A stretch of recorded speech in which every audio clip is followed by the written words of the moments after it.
Mega 158లో మన సాయి దుర్గా తేజు, సాయి ధర్మ తేజు ఉన్నారు కదా. బ్రో సినిమాలో పవన్ కళ్యాణ్ పక్కనగా నటించాడు. పిల్లా నువ్వు లేని జీవితంలో హీరో అనమాట. సో ఈయన ఈ యొక్క మెగా 158లో అంటే బాబీ దర్శకత్వంలో వస్తున్న హీరోగా చిరంజీవి గారు, గెస్ట్ రోల్లో మన సాయి ధర్మ తేజ్ గారు, అదే సాయి దుర్గా తేజ్ గారు. సో వీళ్ళిద్దరూ నటిస్తున్నారని చెప్పి సోషల్ మీడియాలో వైరల్ అవుతుందన్నమాట. షూటింగ్ కూడా కొన్ని డేట్స్ అనేటివి సాయి ధర్మతేజ్ గారికి ఇవ్వడం అనేది జరిగిందనమాట. సో టోటల్గా ఓవరాల్గా చూసుకున్నట్లయితే మన చిరంజీవి గారి మూవీలో సాయి ధర్మతేజ్ గారు ఉంటారు కంపల్సరీ, ఖచ్చితంగా. సో అది ఫ్లాష్ బ్యాక్ అన్నా అయి ఉండొచ్చు, లేదా నార్మల్గా లాస్ట్ క్లైమాక్స్లో అన్నా అయి ఉండొచ్చు అనమాట. సో నాకు తెలిసిన ఇన్ఫర్మేషన్ ఏంటంటే, మన చిరంజీవి గారికి ఏదన్నా అయితే మన హీరో ఎవరైతే ఉన్నారో మెగా ఫ్యామిలీకి సంబంధించిన హీరో సాయి ధర్మతేజ్ గారు వస్తారు అని చెప్పి ఒక చిన్న రూమర్ అయితే ఉంది. మంచి ఎలివేషన్ ఇచ్చి చిరంజీవి గారి పక్కన నిల్చోవడానికి ఒక మూమెంట్ అనేది ఉంటుంది అని చెప్పి క్లారిటీగా తెలుస్తుందన్నమాట. సో అది మరి ఫ్లాష్ బ్యాక్లోనా లేకపోతే క్లైమాక్స్లోనే తెలియదు కరెక్ట్గా. ఇక చూసుకున్నట్లయితే దీనికి సంబంధించి ప్రస్తుతానికి చిరంజీవి గారిని సెకండ్ హాఫ్ నుంచి ఒక హై లెవెల్లో చూపించాలని చెప్పి బాబీ గారు చాలా కష్టపడుతున్నాడని చెప్పి, చాలా ప్లాన్లు అనేవి వేస్తున్నాడని చెప్పి రూమర్ అయితే ఉంది ఇప్పుడు ప్రస్తుతానికి.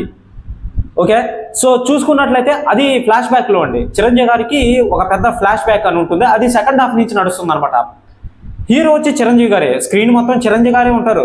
కానీ గెస్ట్ రోల్లో నార్మల్గా చిరంజీవి గారికి ఏదన్నా అయితే మన సాయి ధర్మ తేజ్ గారు, అదే సాయి దుర్గా తేజ్ గారు వచ్చే అవకాశం ఉంది. కన్ఫర్మ్ ఖచ్చితంగా అయితే ఉన్నాడు, సాయి ధర్మ తేజ్ గారు ఉన్నారు. కానీ అది లాస్ట్ క్లైమాక్స్లో వస్తాడంట.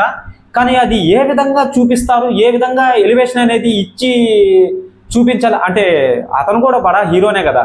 సో అదనమాట. ఇక చూసుకున్నట్లయితే మెగా ఫ్యామిలీ నుంచి ఇదేనండి అప్డేటు, ఇదే. సో ఆల్రెడీ బ్రో సినిమాతో తీసాడు పవన్ కళ్యాణ్ గారితో, అది పెద్దగా క్లిక్ అవ్వలేదన్నమాట.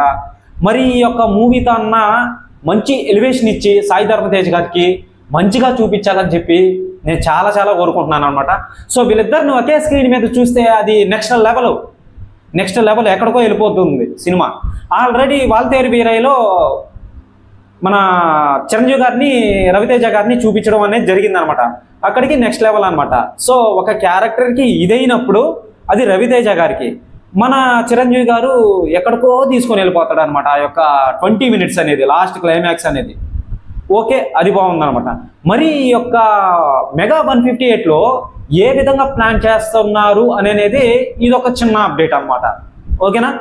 సో మొత్తానికి చూసుకున్నట్లయితే మన సాయి ధర్మ తేజ్ గారు, సాయి దుర్గా తేజ్ గారు వీళ్ళిద్దరే చిరంజీవి గారు ఇతను.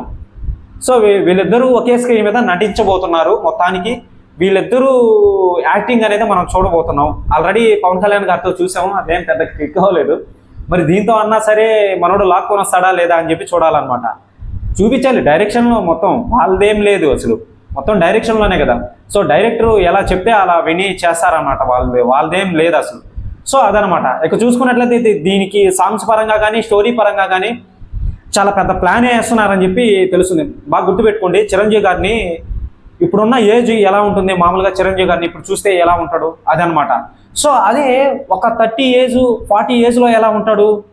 సో ఆ రకంగా ఆ యొక్క మూవీలో సెకండ్ హాఫ్లో ఫ్లాష్ బ్యాక్లో చూపిస్తాము అని చెప్పి ఒక పెద్ద రూమర్ అయితే ఉందన్నమాట. దానికి తగ్గట్టుగా మనోడు ఎంట్రీ అనమాట. సో చూడాలండి, నేనైతే ఈగర్లీ వెయిటింగ్ అనమాట ఈ యొక్క మూవీ కోసం. సో ఇదేనండి అప్డేట్ అనేది. దీనికి సంబంధించి ఎటువంటి అప్డేట్ వచ్చినా కానీ మీకు వీడియో పరంగా అందిస్తాను. ఓకే, ఛానల్ని సబ్స్క్రైబ్ చేసి బెల్ ఐకాన్ని ఆల్లో పెట్టుకుని పోయా, నా బాధను అర్థం చేసుకొని. ఓకేనా, బాయ్.